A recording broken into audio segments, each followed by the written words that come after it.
The Alpha King's council chamber went silent when he took the iron grain crown from his wife's head. Queen Maris Vale did not reach for it. She kept both hands folded over the slate ledger against her ribs, because one of them had started to shake, and she refused to let the court enjoy that part. King Dane Hallbrook held the crown high for every wolf lord to see. The iron circlet had been made for wartime queens. It was ugly, heavy, and practical, which explained why Celine Voss had always hated it.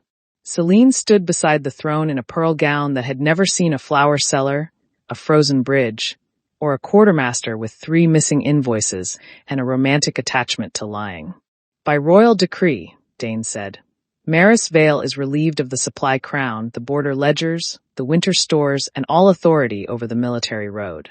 She has failed to support the throne. She has failed to inspire the pack. She has failed to be a queen. A few courtiers gasped with the neat rhythm of people who had practiced. Maris looked at the iron circlet. Then she looked at her husband. 7 years of marriage sat between them. 7 winters of convoy lists, sick horses, broken bridges, bread riots avoided by 3 careful signatures, and soldiers who called her your bread majesty when they thought she could not hear. Dane had once laughed at that name until he cried. Now he looked at her as if she were a torn packing cloth. Say something, Celine whispered, sweet enough for the nearest row to hear. A queen should be graceful when she is corrected. The main doors banged open. A small white mountain goat trotted in with a military satchel tied across her round belly. Barley had 2 curled horns, a black nose dusted with flour, and the moral confidence of a retired judge. She paused on the carpet, examined the court, and immediately chose professional disapproval against Dane's polished boot. She lowered her head and rammed him in the ankle. The council chamber made one united sound. It was not loyalty. It was not respect. It was the sound of 40 powerful adults trying not to laugh and failing in different tax brackets. Dane staggered 1 step. The iron grain crown clanged against the arm of the throne. Maris closed her eyes for half a second. Barley, she said. The goat looked up, chewing something. Not the king. Barley spat out a corner of Celine's silk ribbon. Also not the court favorite. Celine made a thin noise. A clerk behind the council table dropped his pen. Somewhere near the fireplace, one of the older generals coughed into his fist until his shoulders shook. Dane's face darkened. Remove that animal. Gladly, Maris said. Once your majesty clarifies whether I still command the supply wardens. If I do not, I have no legal authority to remove livestock from a royal chamber. The first honest laugh escaped from the left bench. Dane turned on the sound. The laughing lord became fascinated with his sleeve. Celine stepped forward, one hand already reaching for the iron crown. There is no need for legal games. I can manage the stores. I have managed households. Maris looked at her. A household is not an army. Grain is grain. That sentence has ruined armies. The old general near the fireplace stopped coughing. His amusement vanished. Dane slammed the crown onto the council table. Enough. You are dismissed. Celine will oversee military supply until a proper office is arranged. Maris felt the mate bond twist under her sternum. It did not break. That would have been kinder. It pulled once, sharp and humiliating, as if reminding her that the man who had just stripped her power was still the wolf her soul had once recognized. She breathed through it. Then she opened the ledger. Nessa, she said. A young woman at the second clerk table sat straighter. Nessa Reed was 26, brown-haired, sharp-eyed, and permanently ink-stained. She had joined the store's office because she disliked embroidery and loved correcting arrogant officers in writing. Yes, Your Majesty? Dane snapped. She is not Your Majesty in this chamber. Nessa dipped her pen. Noted. Queen until decree sealed. Possibly queen after decree challenged. Certainly taller than my patience. Please proceed. Another laugh broke loose. This one came from the guards. Maris kept her face still. If she smiled now, she might start shaking later. Record that the Alpha King has removed me from military supply authority in open council, Maris said. Record that Lady Celine Voss accepts temporary command over winter stores, border ration lines, convoy protection, bridge toll exemptions, and treaty grain obligations. Celine's smile flickered. Dane narrowed his eyes. Treaty obligations remain under the crown. They remained under the supply crown, Maris said. That is why the Iron Circlet exists. Every Dragon Treaty ration bears the Queen's tally mark. Without my office, the Eastern Grain Road loses legal cover by sunset. You are inventing rules. No, I am reading the ones you never liked. Barley hopped onto the lowest step of the throne dais. She began licking the iron crown. Barley, Maris said again. The goat ignored her. Barley considered all salt deposits public property. Dane's jaw worked. You will hand over every key, seal, and route cipher.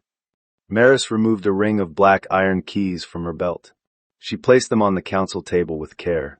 Then she removed the border token from her collar, the convoy whistle from her chain, and the Queen's square seal from the ledger clasp. Each item struck the table with a practical little sound. The court watched.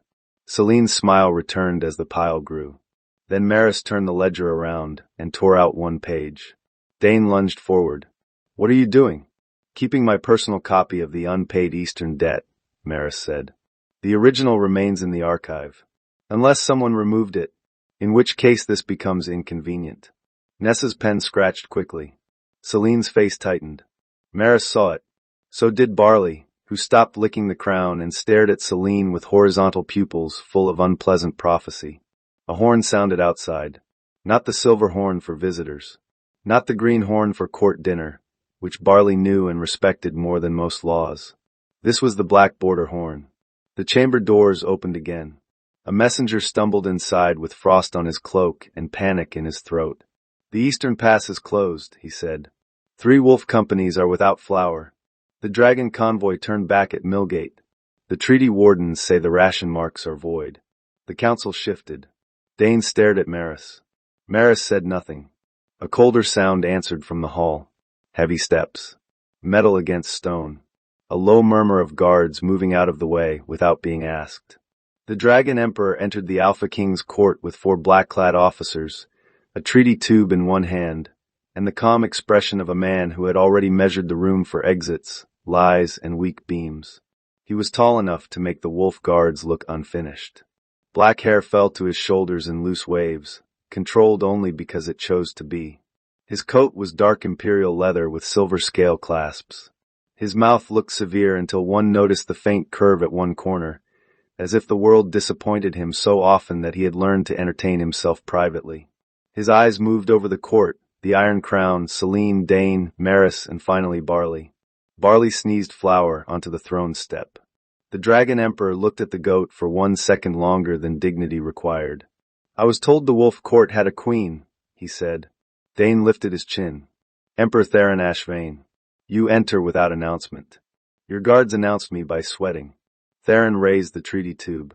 I came to collect the winter debt. Now I find the woman who holds the grain oath has been dismissed as useless. Celine stepped closer to Dane. The debt will be honored.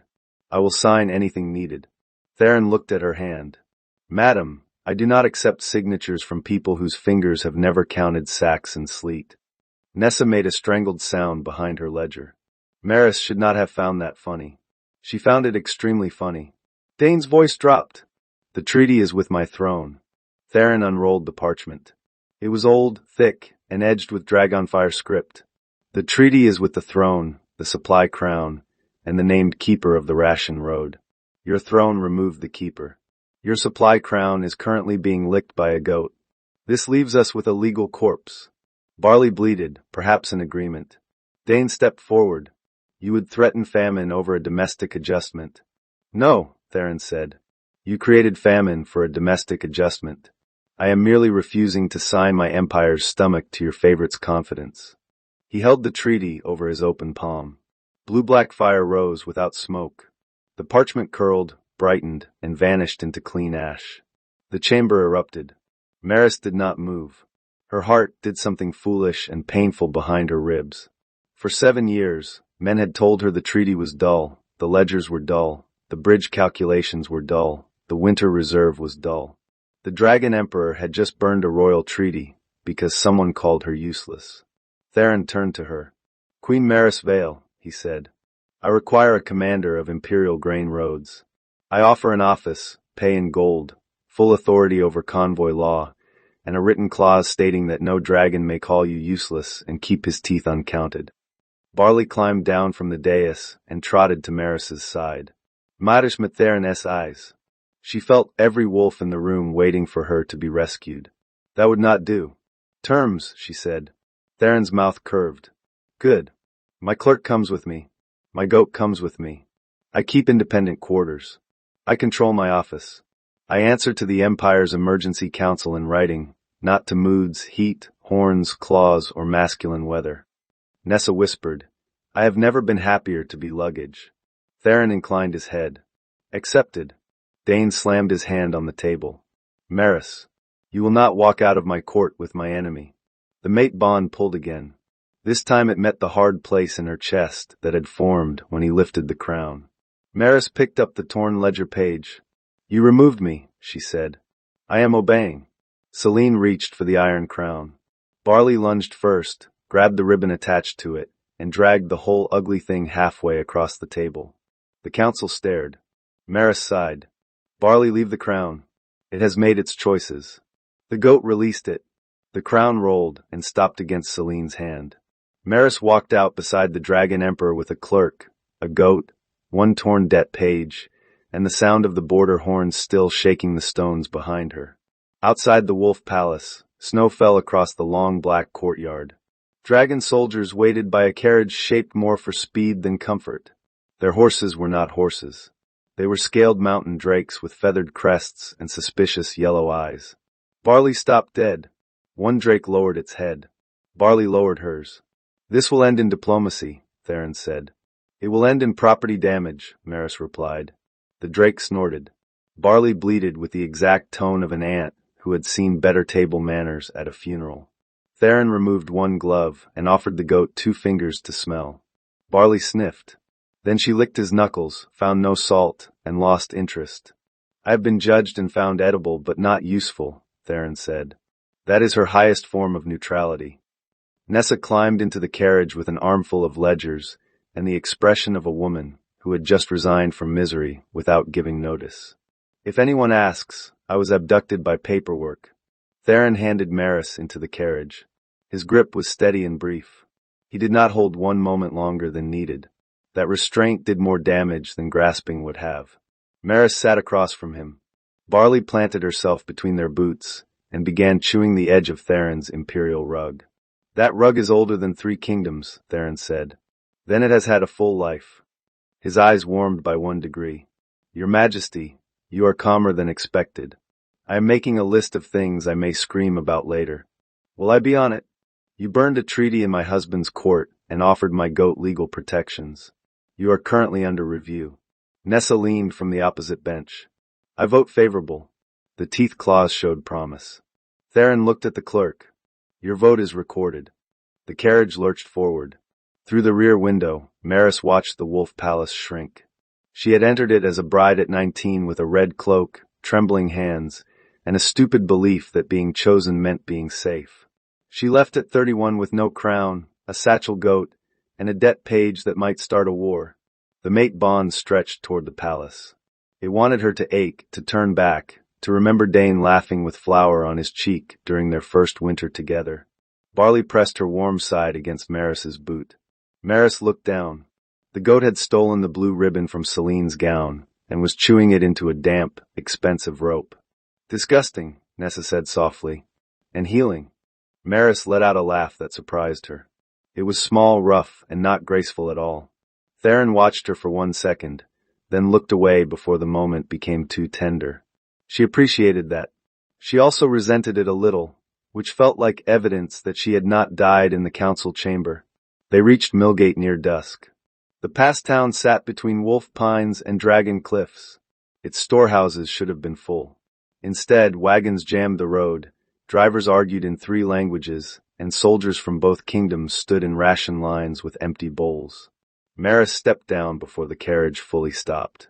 A dragon officer hurried over. Your Imperial Majesty, the wardens say the wolf marks are void. The pass scales will not open under the old treaty. I know, Theron said. I burned it. The officer blinked. For legal clarity, Theron added. Maris had already crossed to the first wagon. She lifted the tarp. The smell hit her at once. Damp wheat. Mildew. old rot hidden under a top layer of clean grain. Her stomach tightened. Barley shoved between two soldiers, hopped onto the wagon wheel, and sniffed. Her ears flattened. Then she sneezed so hard that a kernel stuck to Nessa's cheek. Nessa peeled it off. The witness is expressive. Maris grabbed a handful of grain from below the clean layer. It clumped in her palm. This was spoiled before it left the northern granaries, she said. Someone skimmed the good grain and packed the bad underneath. A wolf captain stared at her. He was young, tired, and trying to look less hungry than he was. Queen Maris? We were told you miscounted the stores. You were told that by people who wanted you too busy starving to count for yourselves. Theron came to stand beside her. He did not interrupt. He did not explain over her shoulder. He simply waited, dangerous and silent, while the officers began to look at Maris instead of him. That was a gift. A controlled one. A man like Theron knew the weight of attention. Maris pointed to the storehouse doors. Open every wagon. Separate clean grain from rot. No mixed sacks enter the pass. Dragon flour goes to the forward hospital first. Wolf barley goes to the third company because they are on foot and burn more calories. Salt fish is to be halved, not quartered. Anyone caught trading soldier rations for court wine loses his hand from the ledger. Everyone paused. Not his actual hand, she snapped. His purchase authority. Stop looking disappointed. Two dragon soldiers laughed. The wolf captain coughed into his sleeve. Theron said, You heard the queen. Maris turned. I am not your queen. You are a queen. I was using the noun, not claiming the title. That should have been annoying. It was annoying. It was also precise. Nessa opened a fresh notebook. For future arguments, shall I write that he used the noun? Write everything, Maris said. Barley jumped down from the wheel and trotted toward the second wagon. She sniffed the axle, sneezed once, and rammed a locked side box. The driver turned pale. Maris saw it. Open that box. It is tools, my lady. Barley rammed it again. Theron did not raise his voice. Open it before the goat develops a theory of siegecraft. The driver fumbled with the latch. Inside lay 4 silver tally plates stamped with Maris's old supply mark. Forged plates. Nessa stopped writing. Oh, that is rude. Maris picked one up. It was a good copy, but not perfect. The bottom stroke of the M bent too sharply. She had corrected that mark herself after a winter clerk confused it with a bridge code and sent 200 onions to a cavalry unit that still mentioned it at holidays. These are false, Maris said. The wolf captain looked sick. Theron's gaze moved over the driver. Who gave them to you? The driver swallowed. Lord Pell's steward. He said Lady Selene had the Queen's authority. Maris closed her fist around the forged plate. There it was. Not the whole shape, but the first edge of it. Selene had not only taken the office. She had prepared to use it before Dane removed Maris. That meant theft had started while Maris still wore the Iron Crown. Dane might have been foolish. Selene had been busy. A wave of pain came through the mate bond, sudden and sharp. Dane's anger, perhaps. Or his confusion. The bond had never translated well after he started shutting doors. Maris pressed her palm to the wagon. Theron noticed. Of course he did. Pain. An old contract complaining about new management. Can it be cut? Not without a moon court. Then we will schedule one. She looked at him. You say that as if moon courts are appointments with a tailor. My tailor fears me more. Nessa murmured. I would fear a dragon's inseam. The wolf captain made a choking sound. Even Maris smiled. That small smile changed the air. Theron saw it and looked down at the forged plate in her hand, as if giving her privacy from his own attention. Maris cleared her throat. Captain, send riders to every halted company. Tell them the road is under emergency ration command until dawn. By whose authority? Maris looked at the burned treaty ash still dusting Theron's glove. Mine, she said. And his debt? Theron's mouth curved. A stable arrangement. By midnight, Millgate no longer sounded like panic. It sounded like work. Men rolled barrels. Women from the town kitchens boiled soup in laundry vats. Dragon officers argued with wolf sergeants over measures until Nessa introduced the soup ladle standard, which everyone mocked for 6 minutes, and then used perfectly. Barley became the unofficial inspector of spoiled grain. She walked along rows of sacks, sniffed, stamped, and occasionally headbutt innocent barrels because she disliked their posture. An old cook named Aunt Mare arrived from the dragon's side with 6 wagons of lentils and the imperial attitude of a woman who had fed armies, emperors, and one dragon prince who believed pepper was a food group. She took one look at Maris and said, "Too thin. Recently insulted. Needs broth." Maris blinked. "I beg your pardon?" "You may beg after broth." Theron said, "Aunt Mare, this is Queen Maris Vale, temporary commander of the Emergency Grain Road." "Good. She can command while swallowing." Nessa whispered, "I love her. I fear her. I want her to adopt my desk." Aunt Mare handed Maris a cup of broth, and then handed Theron a smaller cup. He looked at it. "Why is mine smaller?" "Because you burn paperwork when irritated. That suggests poor digestion." The Dragon Emperor accepted the cup without argument. Maris stared. Theron noticed. "She raised my father through a siege. She has not recognized imperial authority since." "Sensible woman," Maris said. Aunt Mare grunted approval and marched away to insult a kettle. The night deepened. Snow climbed the wheels. Maris worked with her sleeves rolled to the elbow, hair pinned badly, hands dusted with flour and ink. The forged tally plates lay wrapped in cloth inside Nessa's satchel. The torn debt page stayed under Maris's bodice where no courtier, court favorite, or ambitious goat could eat it. Near the 3rd hour after midnight, the first proper ration line opened. A wolf soldier received bread from a dragon baker. He stared at the loaf as if it might vanish. "Eat," Maris said. The soldier bit into it. His shoulders dropped. That was the moment the day's humiliation changed shape. It did not disappear. It did not become noble. But it became smaller than the work in front of her. Theron stood beside the storehouse door, watching the line move. "You did this in 6 hours," he said. "No. They did this in 6 hours. I irritated them in the correct sequence. A rare gift. I have many. My husband catalogued none of them." Theron's face cooled. "Former husband, if your law permits." The mate bond gave a dull throb. Maris rubbed her sternum before she could stop herself. Theron's gaze dropped to the movement. Then he turned his body slightly, blocking the wind without stepping closer. It was such a small thing. No speech. No claim. No pity. Her throat tightened more at that than at the crown.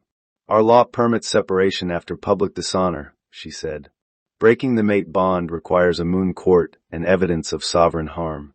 Then we gather evidence. You make revenge sound like a shopping list. I find lists comforting. You are a terrifying man. Only before breakfast." She laughed again, and this time it came easier.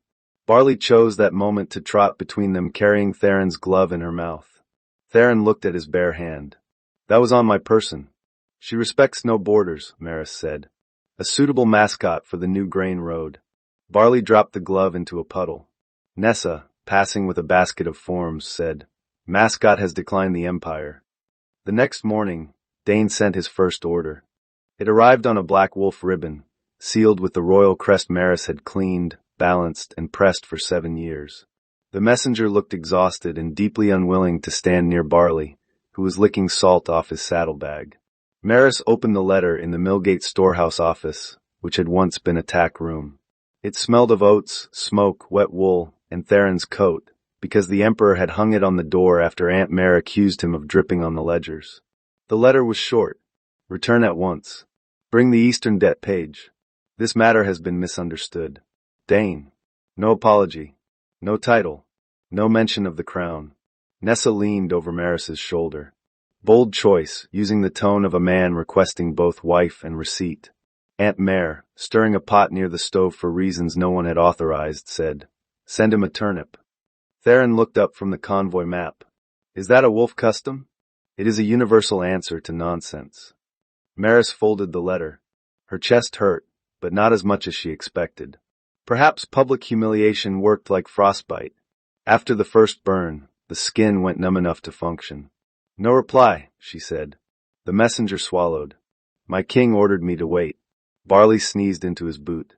Maris said, "Tell your king the Eastern Road is operating under emergency neutrality until the troops eat for 3 consecutive days. If he wants the debt page, he may request it through a formal hearing. He will not like that. I did not enjoy yesterday either. We are all growing. Nessa wrote that down. Theron watched Maris over the map. Do you want guards sent with the messenger? No. Send bread. The room stilled. Maris kept her eyes on the letter. The palace kitchens will be disorganized. Celine will take the best stores for court first. Send bread to the servants' gate. Not the throne gate. The servants will know who it came from. Aunt Mare grunted. Good knife. Cuts where needed. Theron nodded to an officer. 2 wagons. Mark them as medical surplus. Maris looked at him. If I mark them as charity, he said, your husband may refuse from pride. If I mark them as medical surplus, his steward will hide them and eat 4 loaves before realizing they are feeding the people you wanted fed. Nessa sighed. I regret to report the dragon is learning our nonsense rapidly. That afternoon, the first answer came from the Wolf Palace without words. 3 servants arrived at Millgate carrying bundles of records hidden inside laundry sacks. One was a laundry woman named Tess, who had once altered Maris's winter cloak with 7 extra pockets and never told anyone because queens were not supposed to hoard pencils. Tess dropped a bundle on the tack room desk. My lady, she said. Lady Celine ordered the old supply archive moved to her dressing room. Then she asked if barley grows on trees. Cook Mara told me to walk fast. Barley, hearing her name, lifted her head from a box of turnips. Not you, Maris said. The goat returned to criminal excavation. Nessa opened the first bundle. These are copy manifests. Maris touched the top page. Her own neat marks stared back, but entire lines had been changed. Routes redirected. Good grain listed as spoiled. Spoiled grain stamped as acceptable. 7 lordly estates marked as emergency reserve depots. Her pulse slowed in the way it did when anger became useful. Lord Pell, she said. Lord Averick. Lady Moss. The Northern Mill Guild. 3 others. Theron came to the desk. 7 private holders. 7 wolves feeding themselves from 2 armies. Tess looked at the floor. There is more. The palace baker said the king ordered a feast tonight to prove the stores are stable. Nessa stared. He is hosting a feast during a border ration failure? Lady Celine said morale needs beauty. Aunt Mare put down her spoon. Everyone looked at her. Beauty, the old cook said, has never boiled a bean in its life. Maris wanted to laugh. She also wanted to throw the letter stove first into someone's expensive hair. Theron reached across the desk to turn one manifest toward him. His sleeve brushed Maris's wrist. It was accidental, brief, and warm. She went still. So did he. Neither of them moved for one breath. Then 2. His voice lowered. May I? He meant the page. He also meant the space. Maris moved her hand back half an inch. Not away. Just enough to answer both questions. Yes. Theron studied the altered route. The room continued around them, but the moment held a narrow private heat that made Maris remember she had a body separate from humiliation, law, and hunger counts. Barley ruined it by dragging a turnip under the desk and banging her horns against Theron's boot. Nessa did not look up. Respectfully, the goat has a point. Work first, inappropriate wrist weather later. Maris choked. Theron slowly straightened. Clerk Reed, are you always this helpful? No, Imperial Majesty. Sometimes I sleep. He gave one short laugh. It changed his face. Not softened. That was the wrong word. Sharpened differently, perhaps. As if danger could enjoy a joke without becoming less dangerous. Maris looked away before he caught her looking. He caught her anyway. Dragon Emperor, she reminded herself. Dangerous, intelligent, possibly trained by a cook who bullied kings with soup. Not safe. But safety had not saved her in the Wolf Palace. Usefulness had. By the second day, Millgate had become a moving machine. Maris divided the road into colored routes. Nessa created a numbering system that made officers swear less and drivers swear more efficiently. Aunt Mare established a field kitchen where every argument ended with a spoon pointed at someone's chest. Theron sent Imperial engineers to repair the Frost Bridge without announcing that they were Imperial. He said men worked faster when not busy saluting. Maris suspected he simply disliked being thanked in public. Barley found 3 more spoiled wagons, 1 hidden wine crate, and a Lord Steward hiding under sacks after trying to bribe a dragon porter. The steward offered Maris a purse. Barley ate the purse string. She has expensive ethics, Maris said.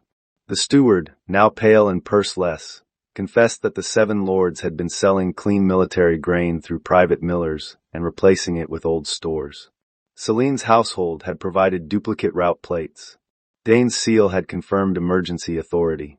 Did the king know? Theron asked. The steward trembled. He knew Lady Celine managed it. He said the queen worried too much and numbers made him tired. Nessa shut her notebook very slowly. Aunt Mare said, "Numbers never make good men tired. Only guilty men and stupid boys." Maris absorbed the words without flinching. Something inside her had expected an accident. Mismanagement. Panic.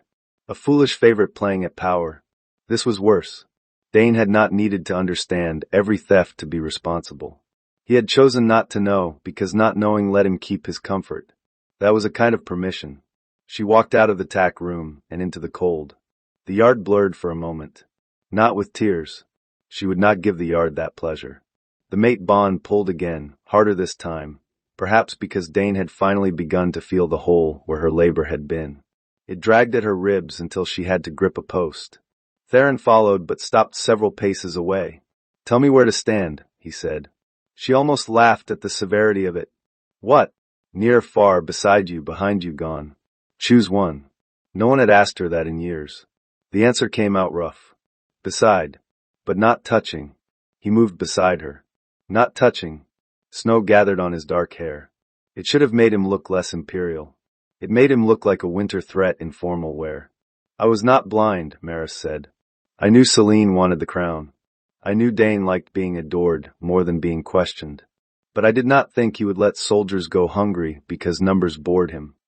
Theron looked toward the road. Kings who dislike numbers usually enjoy the first song about victory and miss the last cart of bodies. Maris stiffened. He said, "Too grim?" "Accurate. I dislike that. I will try being wrong later. For variety." She turned her face away, but her mouth betrayed her. A silence settled. It was not empty. It had snow in it, and breath, and the smell of soup, and the distant sound of barley terrorizing a barrel. "He called me useless," she said. Theron did not rush to deny it. That mattered too. "He called the road useless," he said.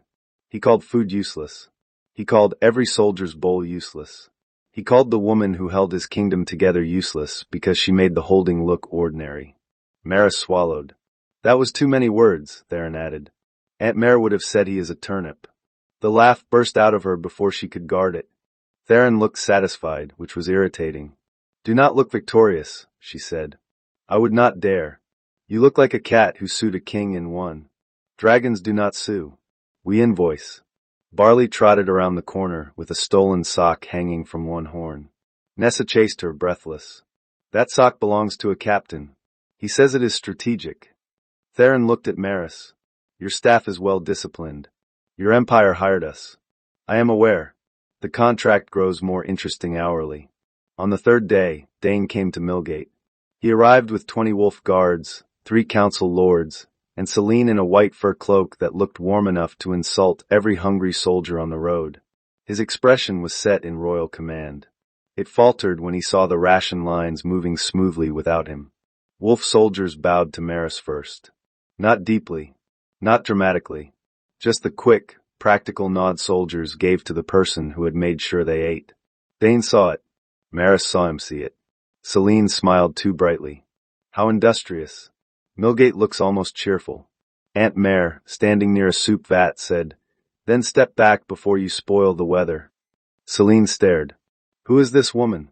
Theron answered, "The only person here I fear." Dane ignored him. His eyes stayed on Maris. "We need to speak privately." "No," Maris said. The word landed cleanly. Several soldiers turned their heads. Dane's jaw tightened. "You are still my wife. You removed my office in public. You may address the consequences in public." The mate bond pulsed. This close, it was harder to ignore. It carried old memory with cruel efficiency. His hand warm at her back during their first winter feast. His head in her lap while she read convoy numbers aloud because he claimed her voice made boring things bearable. His laugh when Barley, then a kid, had fallen asleep inside his helmet. Then the council chamber returned. Useless. Maris breathed. Theron stood several paces behind her left shoulder. Not claiming. Not crowding. Present. Dane noticed. You stand with him now. I stand where the food is being counted. Nessa whispered to a dragon porter. That may be the most romantic thing she has ever said. The porter whispered back. In our empire, yes. Selene stepped forward. Maris, no one wanted you humiliated. His Majesty only needed order. You always made simple things feel so severe. Barley wandered up to Selene's white cloak and sniffed the hem. Maris watched the goat's ears flatten. Selene drew the cloak back. Too quickly. Open the cloak, Maris said. Selene laughed. Excuse me? Barley sneezed. Then she shoved her nose under the fur and yanked. A small silver tally plate fell onto the snow. Everyone stared at it. Nessa said, For the record, the goat has chosen drama. Dane looked at Selene. What is that? Selene's face changed by 1 careful inch. A token from the palace stores. I brought it to help. Maris picked it up before Selene could bend. Another forged mark. Same crooked bottom stroke. This is not from the palace stores, Maris said. This is from the theft chain. Why is it in your cloak? Selene lifted her chin. Perhaps one of your clerks planted it. You have always inspired strange loyalty in small people. Nessa smiled. True. We form committees. The wolf soldiers snickered. Dane looked between them, anger giving way to uncertainty. Maris, give me the plate. I will investigate. No. You think I would hide evidence? Maris looked at him for a long moment. That was answer enough. Dane flinched. Good. Not enough. But good. Theron stepped forward only then. The forged plate was found on neutral road ground during an active ration emergency. It enters the Imperial Wolf Dead Inquiry. 7 lords will attend Ashspire within 5 days and bring their store ledgers. Dane rounded on him. You do not command my lords. Their grain crossed my border. Their fraud touched my soldiers. Their false plates carried your wife's mark. I command the debt. She is my wife. Maris's voice cut through them both. I am the wronged keeper of the ration road. Discuss my marriage after the men eat. Silence. Then Aunt Mare lifted a ladle. Finally. A queen with priorities. Several soldiers laughed. Dane did not. He stepped closer to Maris. Come home. We will settle this. I will restore your office once the confusion is cleared. The offer might have broken her 2 years earlier. 1 year earlier. Perhaps even 1 month, if he had said it before the council, before Selene's hand reached for the crown, before he let the court laugh at the word useless. Now it sounded like a man asking a bridge to repair itself while he stood on the wrong side of the river. No, Maris said. You do not get to restore what you used to humiliate me. His eyes darkened with hurt. Real hurt. That made it worse, because it proved he could feel pain when the consequences reached him. I made a mistake, he said. You made a decree. Barley, finished with diplomacy, rammed Selene's boot. Selene stumbled. A folded paper slid from her sleeve. Nessa pounced with the speed of a clerk who had waited her whole life for stationary crime. Mine, Nessa said. Selene snapped, give that back. Nessa held it high. I am unfortunately tall in spirit. Theron took the paper and passed it to Maris without opening it. That small act again. Her evidence. Her fight. Maris unfolded the page. It was a feast order. Palace kitchens. 14 courses. Winter fruit. Honeyed elk. White bread. Sugared cream. At the bottom, Selene had written, Use reserve stores before Maris's people steal them for soldiers. The yard went quiet. Dane stared at the words. His face lost color. Maris handed the page to Nessa. Copy it 3 times. Nessa's voice was bright with fury. With pleasure. Possibly with decorative margins. Selene's mouth tightened. This is absurd. It was a private note. Aunt Mare said, So is food until you steal it. Theron looked at Dane. 5 days. Ashspire. Bring ledgers. Bring lords. Bring a better expression. Dane's eyes stayed on Maris. Do you want him? The question was so bare, so badly timed, that Maris almost pitied him. Almost. She stepped closer. The mate bond strained between them, confused by distance that no longer matched the old map.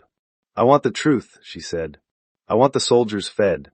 I want the office you mocked entered into law so no king can strip it for a pretty smile. And I want you to stop asking what man I want as if that is the first broken thing here. Dane looked as if she had slapped him. She had not. That was important. She had learned that words, properly measured, could leave cleaner bruises. Celine turned away first. Barley tried to follow the white cloak for another bite. Maris caught her collar. "No," she said. "We do not eat evidence twice." Theron murmured, "A principle many courts lack." Dane left Millgate with less authority than he brought. That night, Maris did not sleep. She sat in the tack room office after everyone else had gone, surrounded by manifests, altered copies, forged plates, and witness notes. The stove clicked.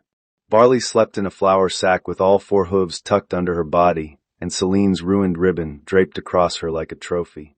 Nessa had fallen asleep over a notebook titled Crimes, Probable Crimes, and Things That Smell Like Lord Pell.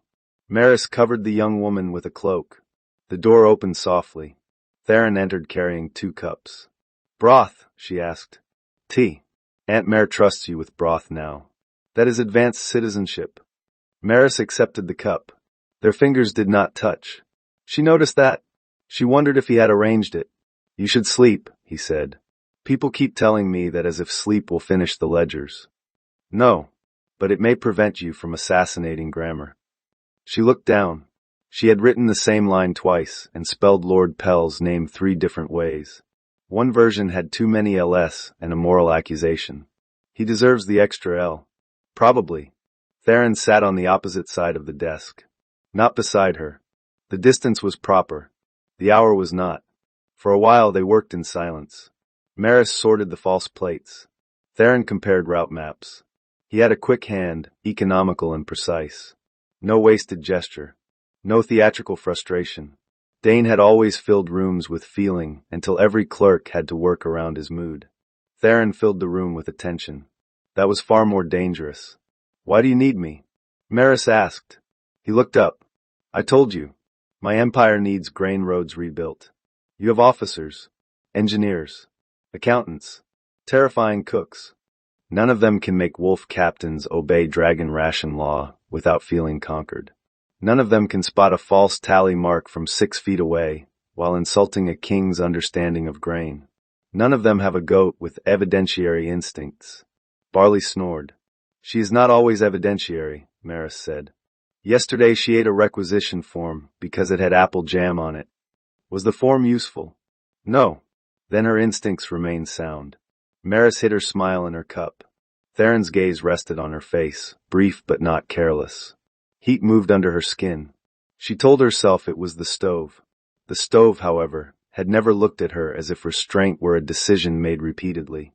"I also need you," Theron said, "because I watched a court take your crown and you used the moment to protect treaty law. That is not ordinary." The words settled where the word useless had struck. They did not erase it. But they argued with it. "You are very direct," she said. "I can be obscure. It annoys my ministers. Do not waste it on me. I did not plan to." The air shifted. Maris should have looked away. She did not. Theron set his cup down. "I will not use your anger to bind you. I will not use your hunger for respect to make you grateful. I will offer contracts. You may refuse them." "All of them?" "Yes. Even the ones involving you?" His expression stilled. There. She had not meant to say it. Or perhaps she had. Theron's voice lowered. "Especially those." The stove clicked again. Nessa snored once, softly, and muttered, "File the goat under hostile witness." Maris pressed her lips together. Theron looked toward the sleeping clerk. "Your people have unusual dreams." "My people have accurate dreams." The dangerous moment eased into laughter, but it did not vanish. It stayed under the work, alive and patient. On the 4th day, Ashspire opened its gates. The dragon capital rose from black cliffs above a river of winter mist. Its walls were not pretty. They were immense, ribbed with dark metal and warm stone vents that breathed steam into the cold. Maris had expected grand cruelty from a dragon city. Instead she found laundry lines, market bells, families kept away from official courtyards but audible beyond private walls, and an entire square dedicated to arguing over bread prices. No minors appeared near the official proceedings. The Imperial Guard kept the inquiry district strictly adult and controlled. Maris approved. The Imperial Grain Office sat below the palace, not above it. That pleased her. Food should not live too far from carts.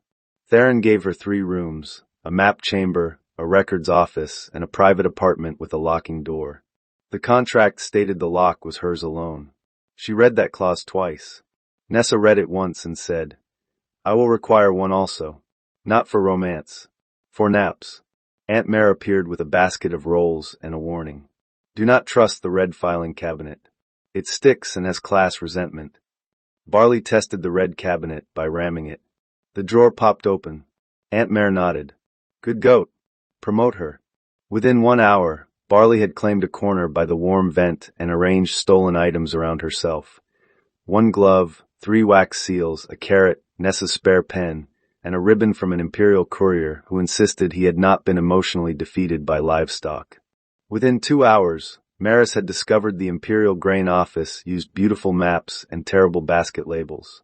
"Why are your winter oats marked with poetry?" she demanded. The senior dragon quartermaster, Lord Ivan, looked offended. He was lean, silver-haired, and dramatic in the way of men who had never had to unload their own wagons. "Those are ancestral route names." Maris read from a basket tag. "Moon breath under noble stone. This is cracked barley. A historic barley. It is going to be historically relabeled." Theron watched from the doorway, arms folded. "I warned you she would remove the poetry." Lord Ivan pressed a hand to his chest.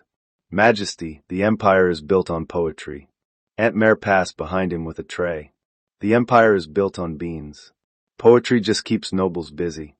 Nessa wrote, "Rename barley before empire collapses from metaphor." Maris laughed so hard she had to grip the desk. The room changed after that. Not into ease, exactly. Into permission. Dragon officers began bringing problems to her instead of polished reports. Wolf messengers arrived embarrassed, then relieved when no one asked them to kneel. Former palace servants sent notes through Tess. Each note added another thread. Lord Pell had diverted flour through a private mill. Lady Moss had charged the army for oats already paid by treaty. Lord Averick had stored clean wheat in sealed cellars while his border tenants bought moldy scraps. Celine's cousin owned the mill that stamped the false plates. Dane's signature appeared on 3 emergency transfers. Not proof of theft. Proof of negligence at minimum. Proof that he had signed what pleased Celine and ignored what Maris had warned. On the 5th morning, Maris found Theron in the map chamber before dawn. He had removed his formal coat. His black shirt was open at the throat, sleeves rolled, forearms marked with faint silver lines that looked less like tattoos than old heat made visible. His hair was tied loosely at the nape, several waves escaping around his face. Maris stopped in the doorway. Theron looked up. "You are early. You are underdressed for tyranny." "I scheduled tyranny after breakfast." She entered because retreating would be obvious, and she had survived worse than forearms. A new map covered the central table.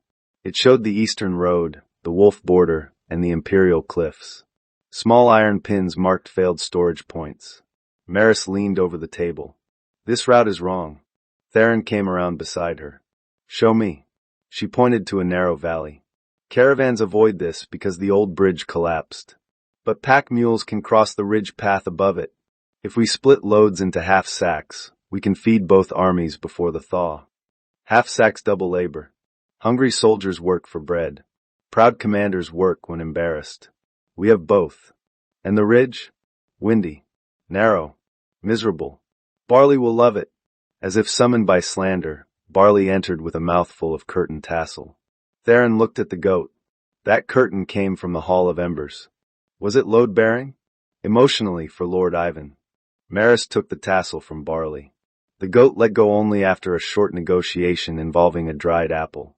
Theron watched Maris's fingers, then looked back at the map. He stepped closer to trace the ridge path. His shoulder nearly brushed hers.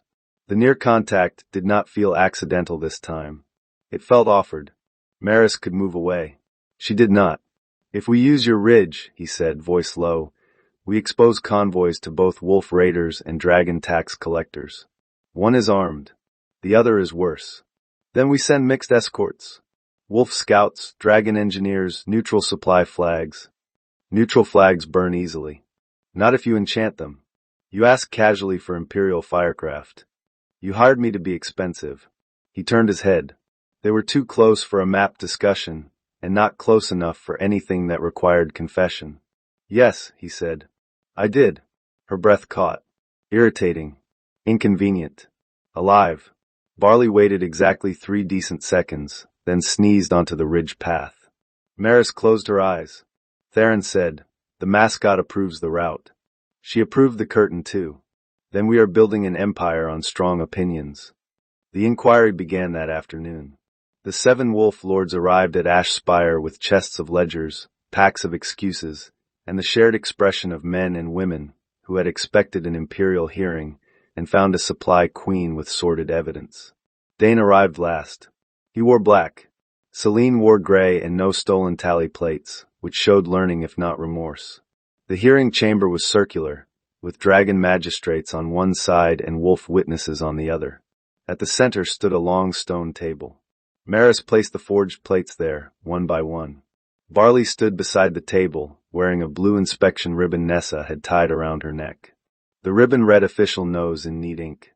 Theron saw it and looked at Nessa. Nessa looked back. Morale. He nodded. Proceed. Lord Pell was the first to object. He was broad, red-faced, and richly dressed in the manner of a man who believed good cloth could hide bad grain. This proceeding is illegal, he declared. A dismissed queen cannot accuse loyal lords.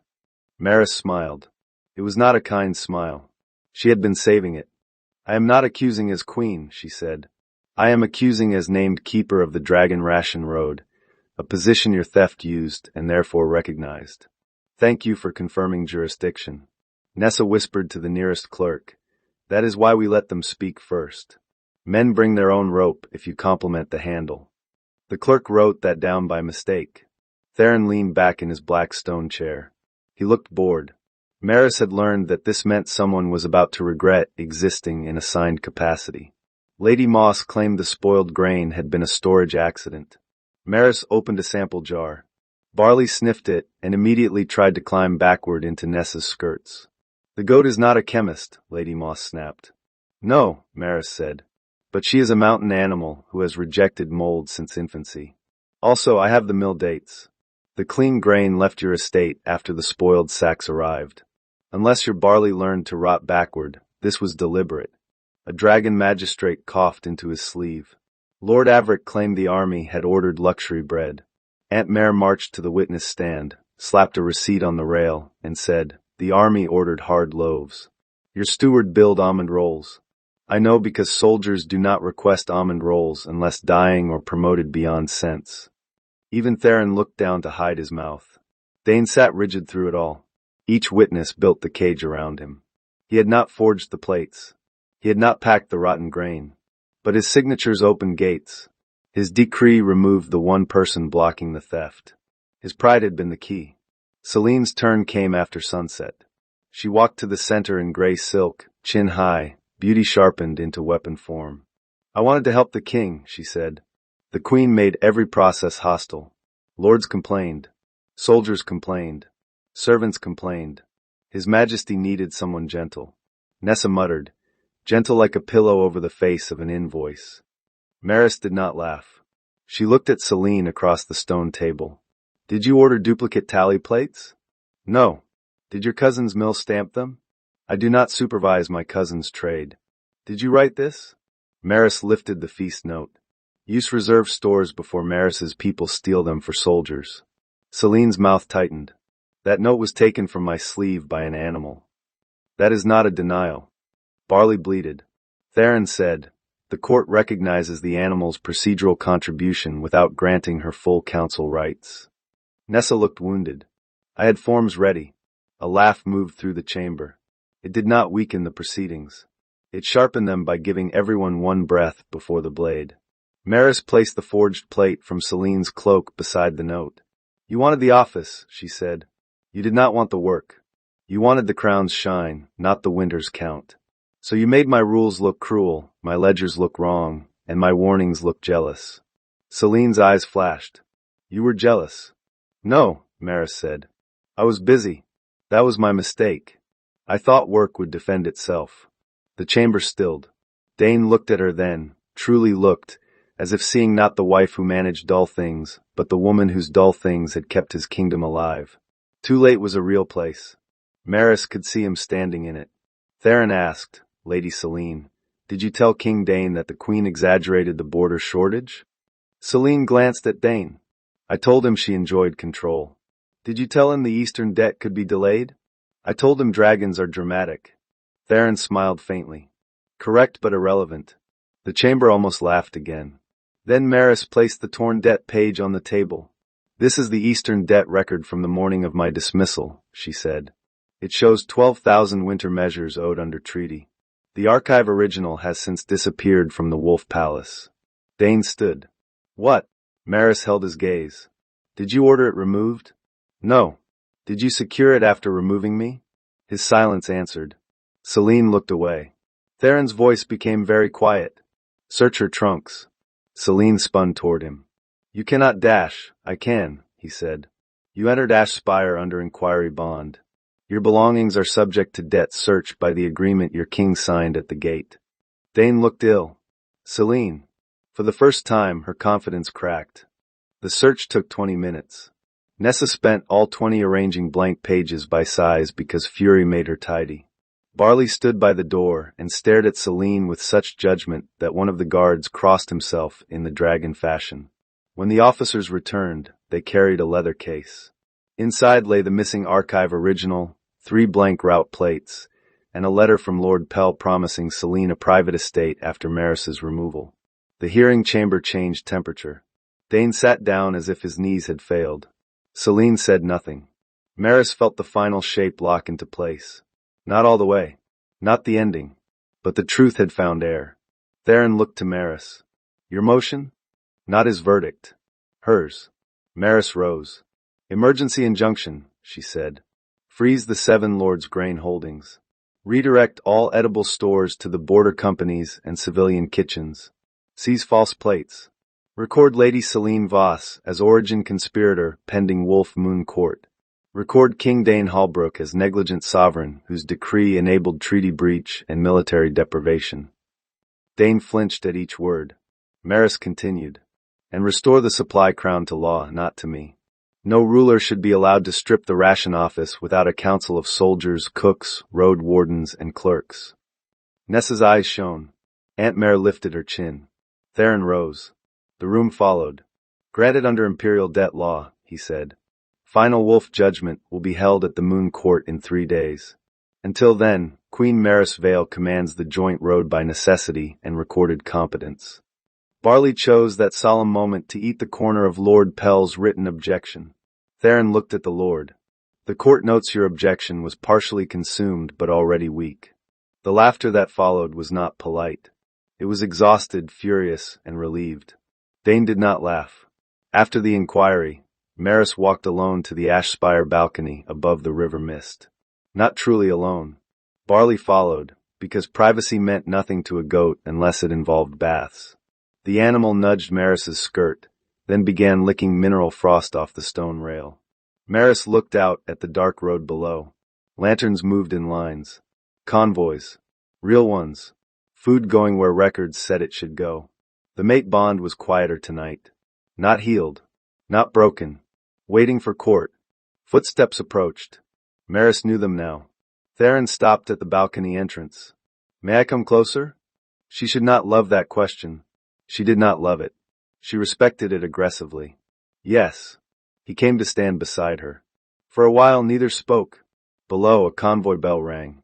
Barley answered with a soft bleat, then sneezed at the moon. She thinks the moon is badly hung, Maris said. She may file a complaint. Nessa would help. Nessa has already drafted one. It includes 3 subsections on lunar accountability. Maris laughed. The sound moved into the mist and came back softer. Theron looked at her hands on the rail. The court hurt you. The council chamber did. The hearing helped. Dane will plead at the Moon Court. I know. The bond may make it harder. I know. I can stand behind you. Not in front. His mouth curved. I am learning. She turned toward him. The balcony wind lifted his hair. He looked impossible in the way dangerous men looked in songs before they ruined someone's life. Yet he had spent the last 5 days asking permission to stand in rooms. That contradiction had no business being attractive. Why have you not tried to use this? she asked. Use what? My anger. My office. The fact that I am free enough to be useful and wounded enough to be reckless.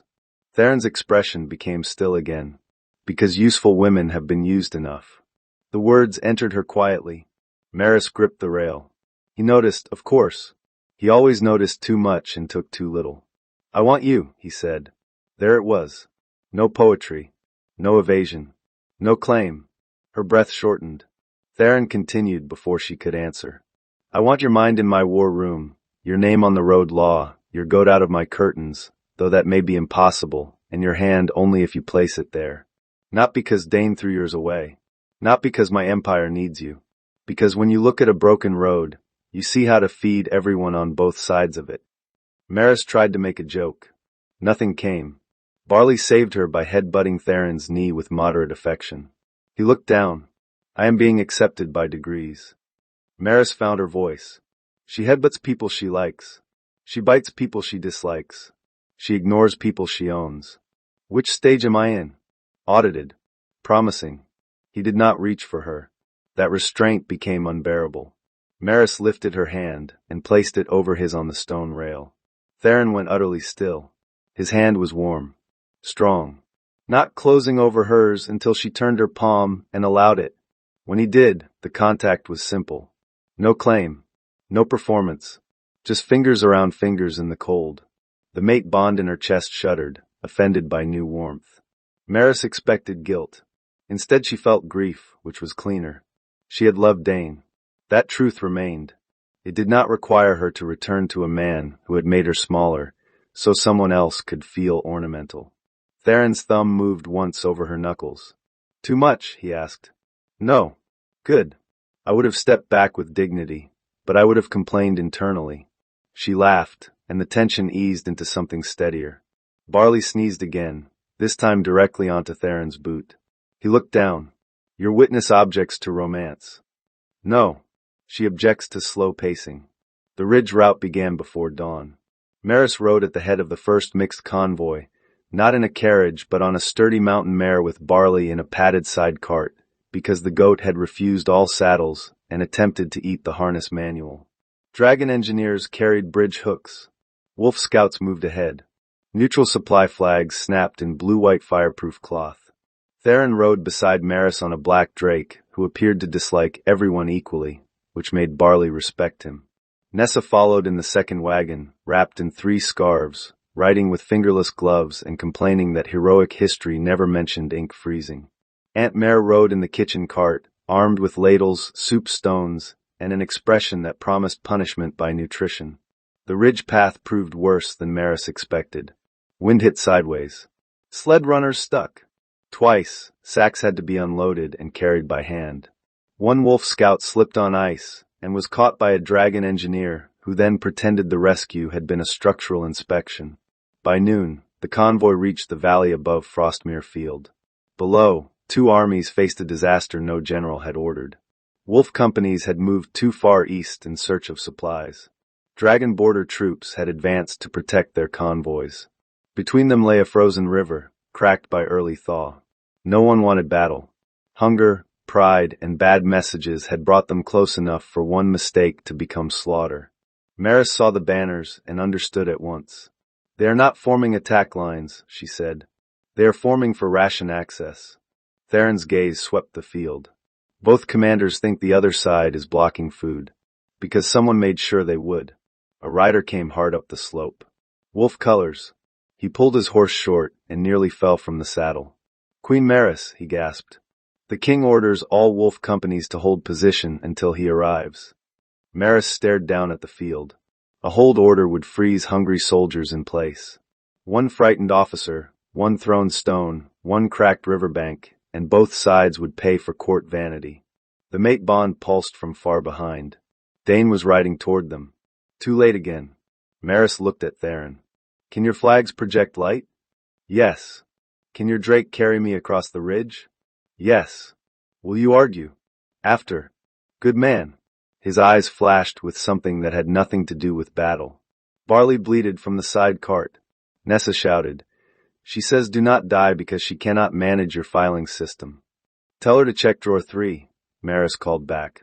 Theron pulled Maris onto the drake behind him.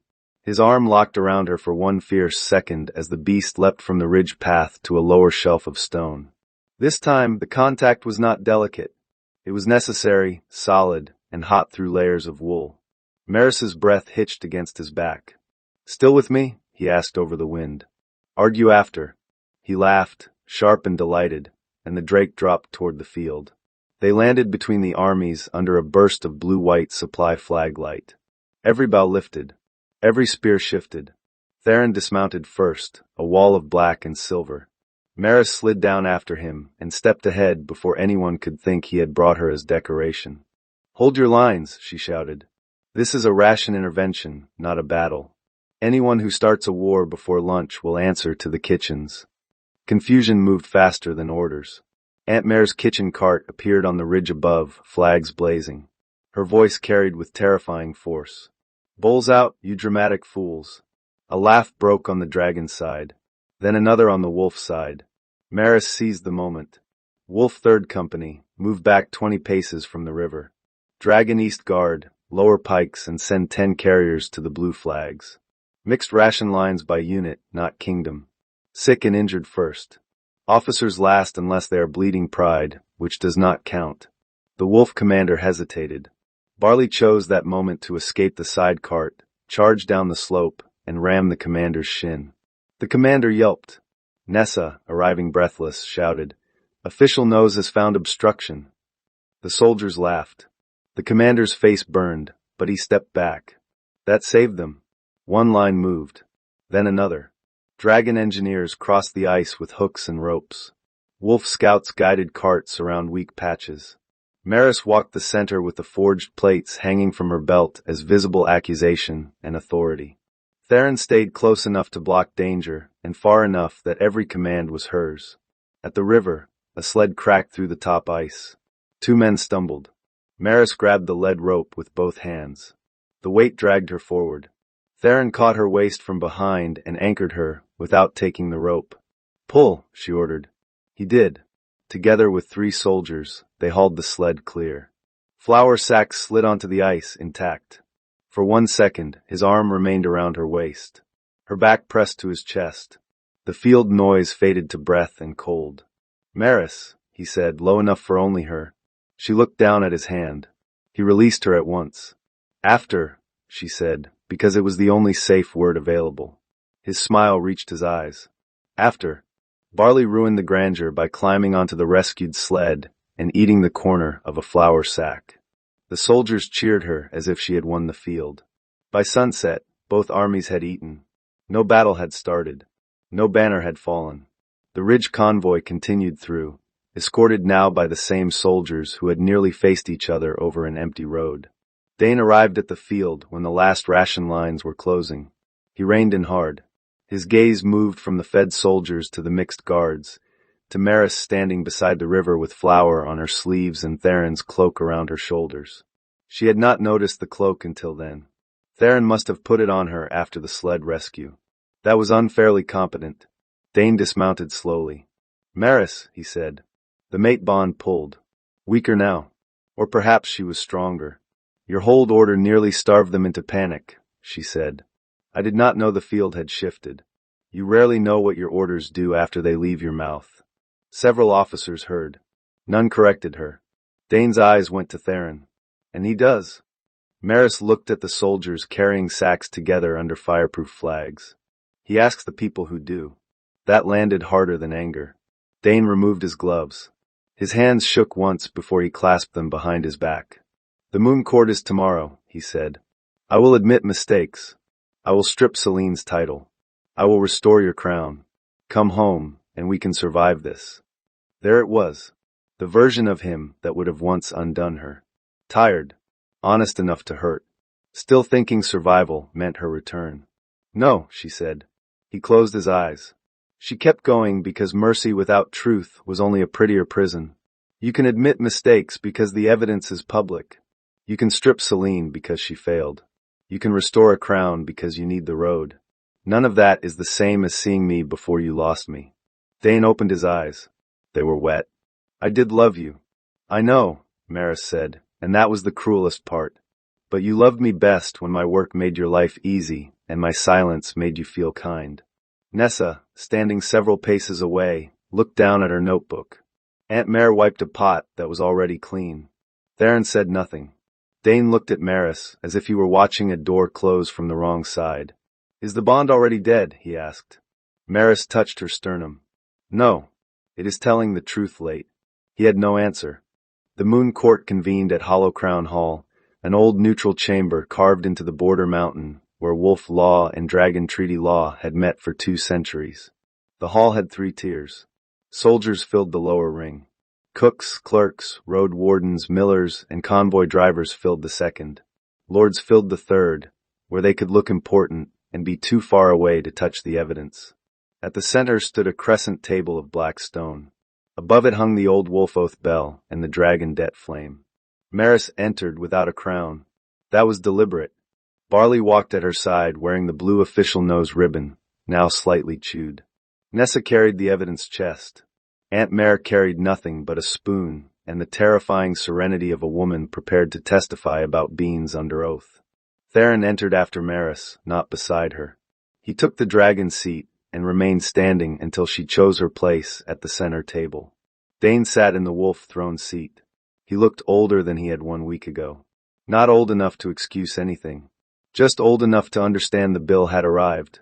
Celine stood under guard near the witness rail. Her gray gown was plain.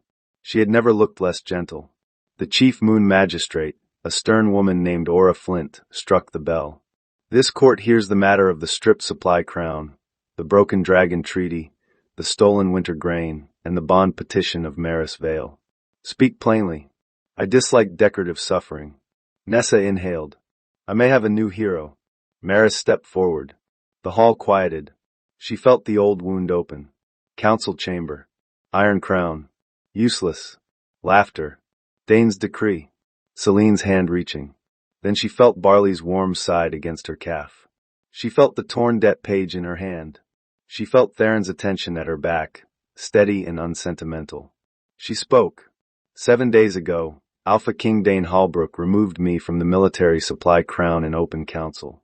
He called me useless before the lords, the guards, and the woman he intended to place over my office. By that decree, he voided the dragon ration marks and endangered both armies at the Eastern Pass.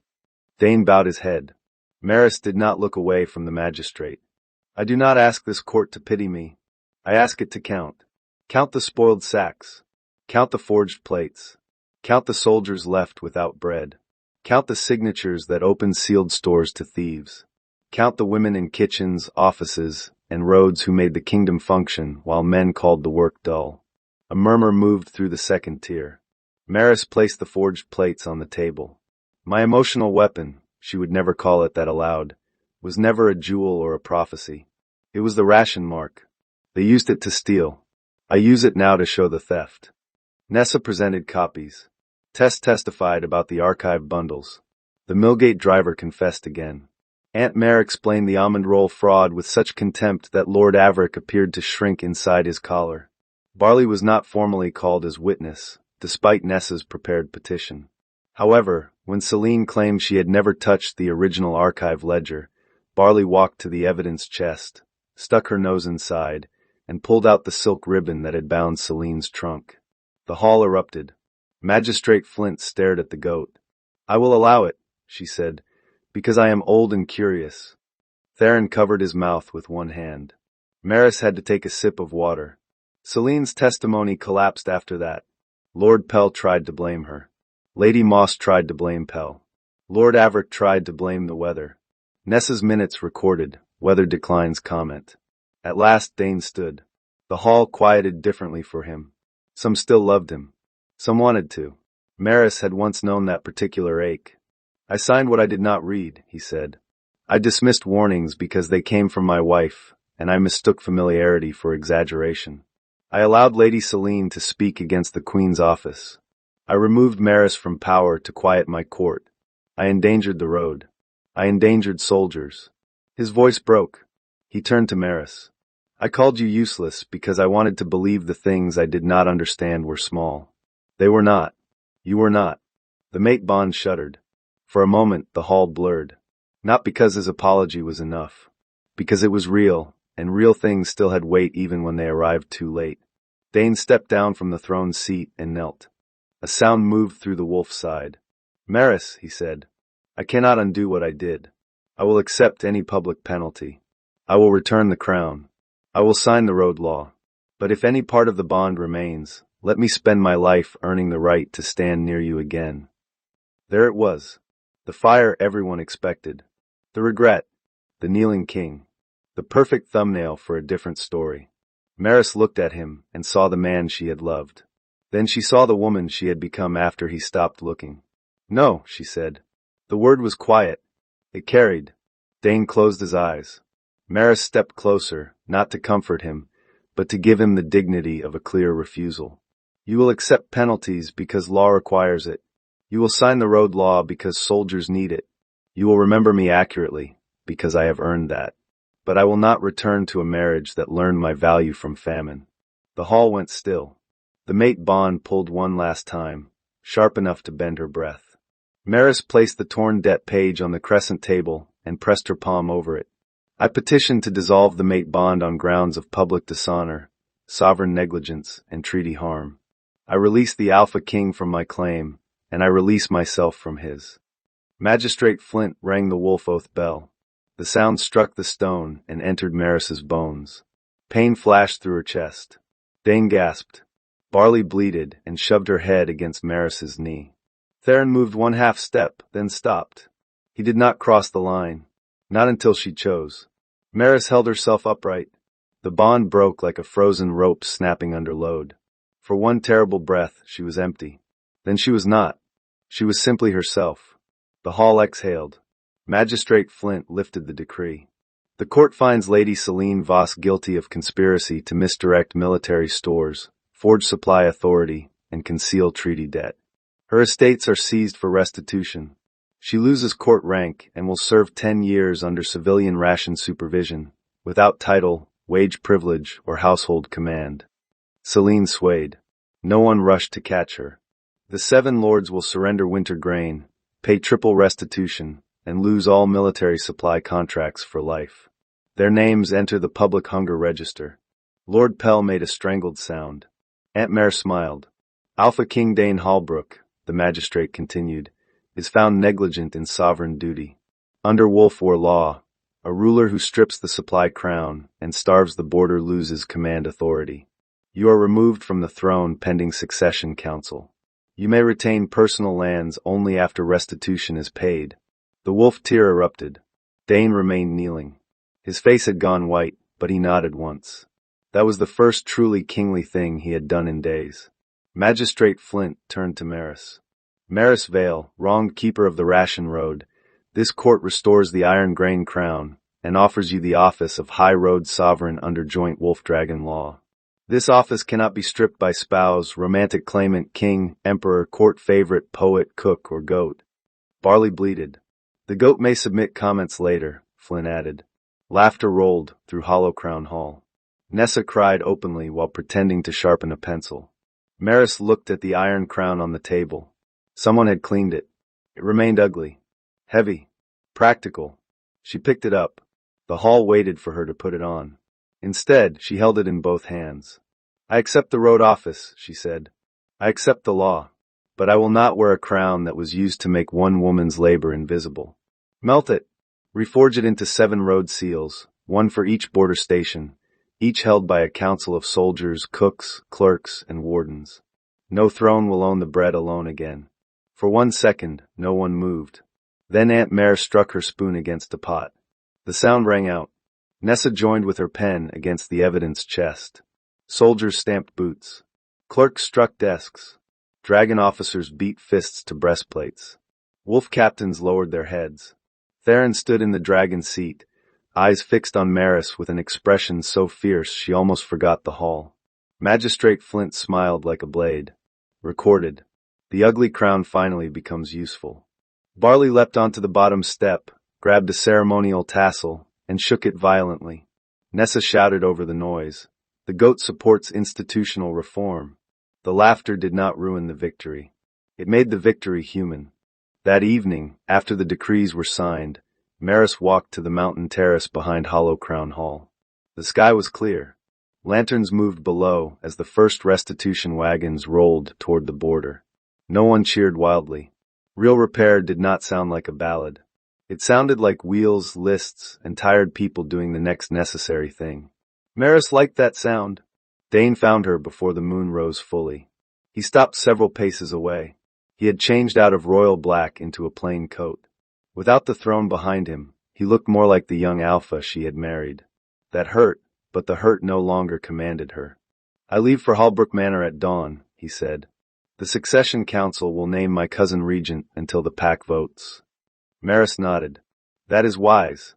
"I do not feel wise." Feeling wise is usually the first warning sign.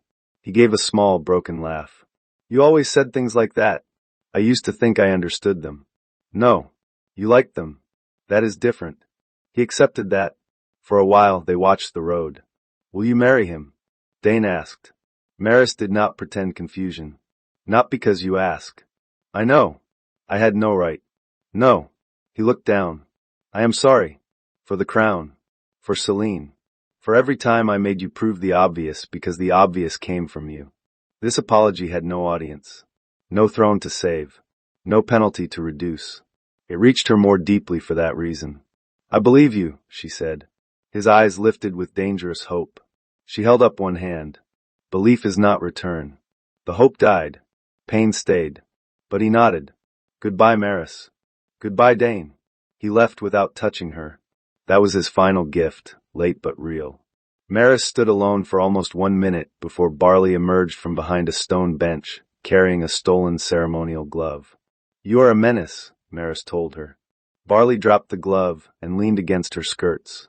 A loyal menace. Footsteps came from the other path.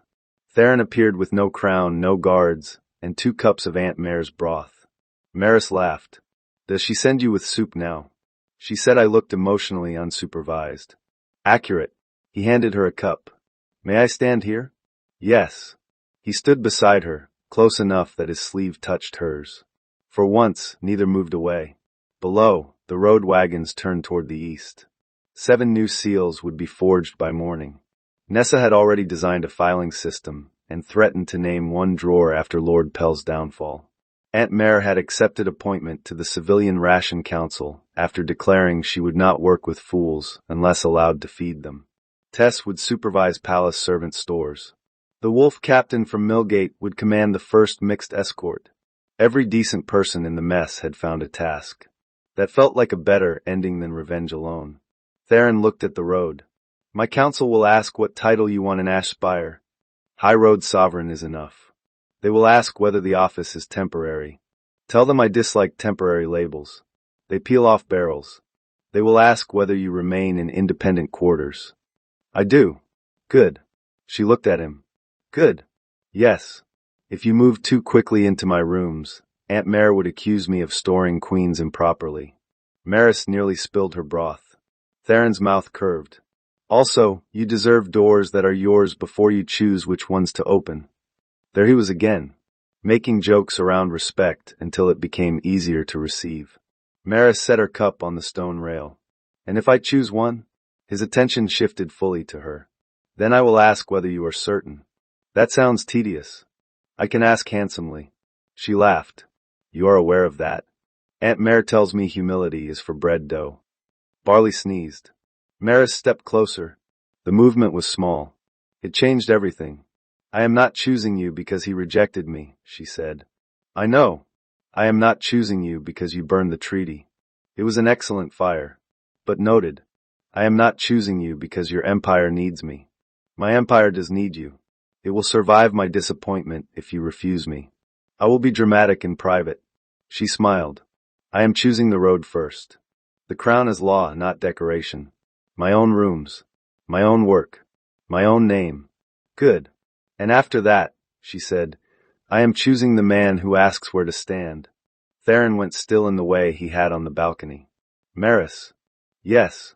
You may come closer." He did. Slowly. Carefully. Danger wrapped in discipline. His hand rose to her cheek and stopped a breath away. Waiting. She turned into his palm. The contact was warm. The broken place in her chest did not vanish.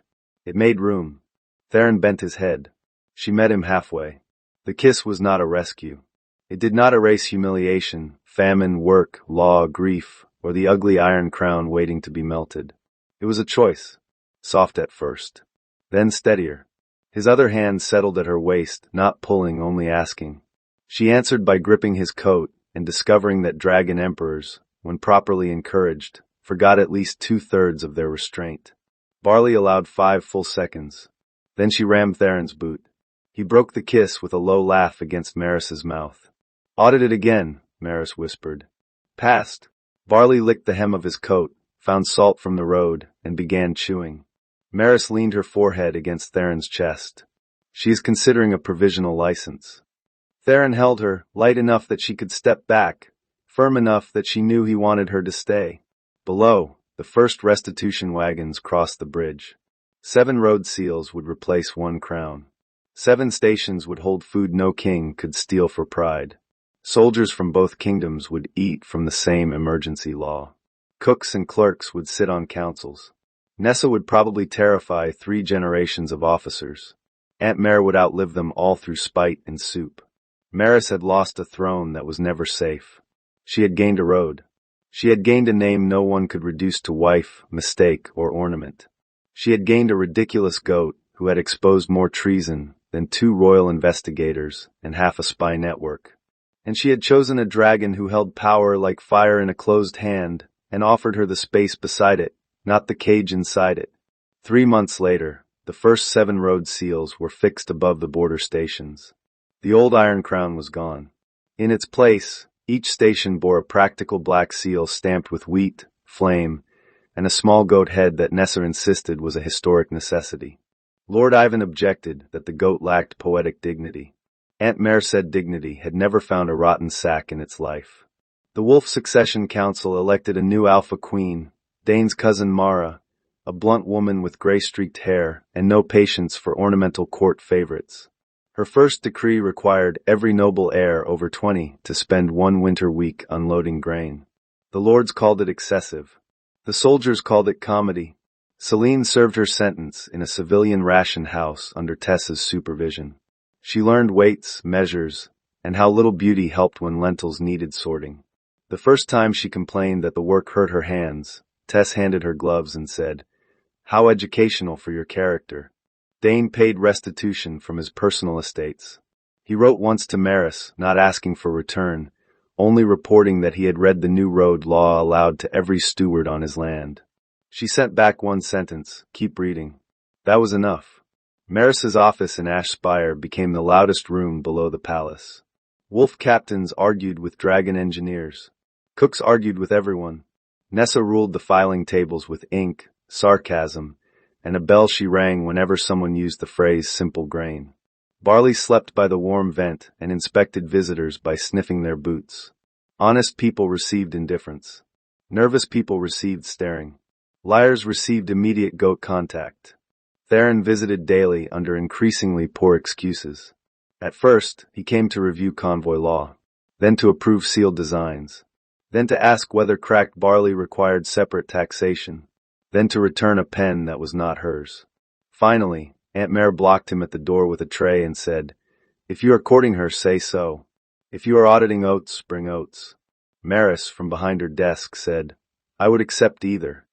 Theron held up a small sack. "I brought oats." Nessa whispered, "Romance is saved." The wedding, when it came, was not a surrender of office. Maris wrote that into the contract herself. She would remain High Road sovereign. Her quarters would remain hers. Her staff would not be absorbed into imperial household management. Barley would be named unofficial inspector, not because anyone thought that wise, but because the goat had eaten 3 drafts where she was omitted. Theron signed every clause. Then he added 1 more in his own hand. The Dragon Emperor acknowledges that Queen Maris Vale chose her crown before she chose him, and considers this the foundation of his good fortune. Maris read it twice. "Too much?" he asked. "No," she said. "Annoyingly exact." "Ihe gift." "You have several. Modesty is not among them. I was told humility is for bread dough." She kissed him before Nessa could comment. Barley waited 7 seconds this time. Progress. On the wedding day, Maris wore no iron crown. She wore a road seal at her throat and a dark blue gown with hidden pockets sewn by Tess. Theron wore black and silver, hair loose at his shoulders because Maris had once looked at it for too long, and he was, unfortunately, observant. The ceremony took place not in the throne hall, but at Millgate, where the first ration line had opened after her dismissal. Wolf soldiers, dragon officers, cooks, clerks, millers, and road wardens stood together under fireproof flags. Dane attended from the back in plain clothes. He bowed when Maris passed. She returned the bow. It was not forgiveness. It was peace with a locked door. Magistrate Flint performed the vows. Do you, Theron Ashvane, agree that this woman is not acquired, absorbed, overwritten, crowned for decoration, or stored improperly? Theron looked at Aunt Mare, who nodded approval from the front row. I do. Do you, Maris Vale, choose this dangerous, overdramatic, legally tolerable dragon of your own free will? Maris looked at Theron. His expression was solemn. His eyes were not. They held every private joke, every map-room silence, every restrained touch, every time he had asked where to stand. I do, she said, pending continued good behavior. The crowd laughed. Theron leaned close. Define good. Ask me after the kiss. A generous legal system. The kiss lasted longer than Barley preferred. The goat rammed the ceremonial grain basket, tipped it over, and covered Lord Ivan's shoes in barley. Lord Ivan looked down in horror. This is symbolic, I assume. Nessa said, very. We will discover how later. Aunt Mare handed out bread. Maris stood beside Theron under the winter flags and watched soldiers eat before nobles. She watched clerks receive public thanks. She watched cooks sit in the front row. She watched the road continue past the ceremony, carts moving, bells ringing, seals shining above station doors. Her story had begun with a crown taken from her head. It ended, if endings could be trusted, with 7 doors opened because she refused to let one crown define her. Theron laced his fingers through hers. Where should I stand? He asked softly. Maris looked at the road, the people, the goat stealing ceremonial oats, and the man who had burned a treaty rather than pretend her work was nothing. Beside me, she said, but not in front of the grain carts. Aunt Mare will run you over. Theron looked toward the kitchen wagon and wisely stepped half an inch back. Maris laughed, full and unhidden. This time, no one in the hall, the field, or the road mistook it for weakness. If you believe a woman should choose the crown that honors her work and the love that respects her freedom, stay with this channel for more stories of rejected queens, dangerous protectors, loyal pets, and second lives built with dignity. Tell me in the comments, would you have forgiven the Alpha King or chosen the Dragon Emperor too?